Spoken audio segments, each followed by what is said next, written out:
বারাকাতু। আমি শরীফ মিতা।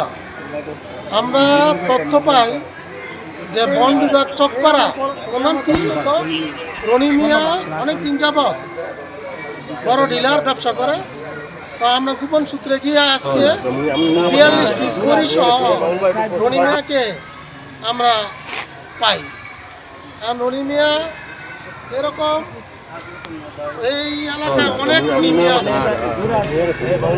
আমি জেলা প্রশাসক মহোদয় ও এসপি মহোদয়ের কাছে জোরালো আবেদন যে নরসিংদী জেলায় কীভাবে মাদক মুক্ত করা যায়, হ্যাঁ ওই লক্ষ্যে নিয়ে জোরালোভাবে কাজ করতে হবে।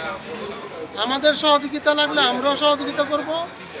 হ্যাঁ, এরকম নেতা পর্যায়ে সব বিরোধী আন্দোলনে জিহাদ ঘোষণা করছে, এর সাথে আমরা একত্রতা ঘোষণা করতেছি এবং তার উত্তর সফলতা কামনা। এই সমাজ থেকে উঠে যাবে, মাদক বিক্রি হবে না, সমাজ ধ্বংস হবে না।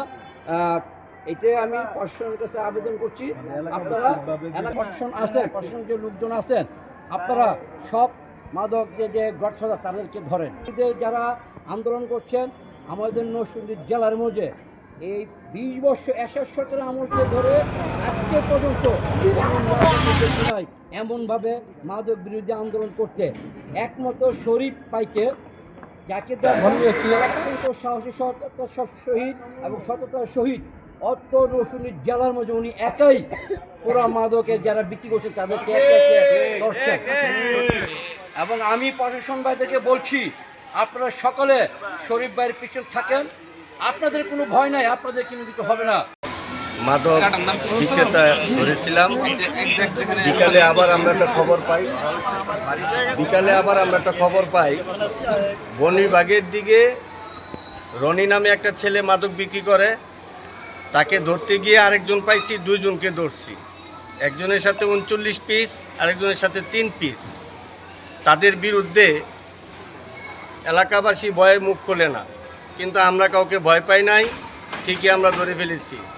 প্রশাসকের দিকে দৃষ্টি আকর্ষণ করতেছি, আপনাদের জেলা প্রশাসক এবং নরসিংদীর যত আইন প্রশাসকের দায়িত্বরত অবস্থায় আছেন, আপনারা এই এলাকায় অভিযান দিবেন। পাশাপাশি আমরা আপনাদের সাথে সহযোগিতা করতে বাধ্য আছি।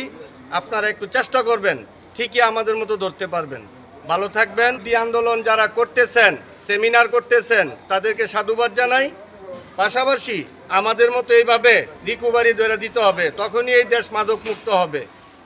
ভালো থাকবেন, সুস্থ থাকবেন। বাবার নাম বাড়ি কোন জায়গায়,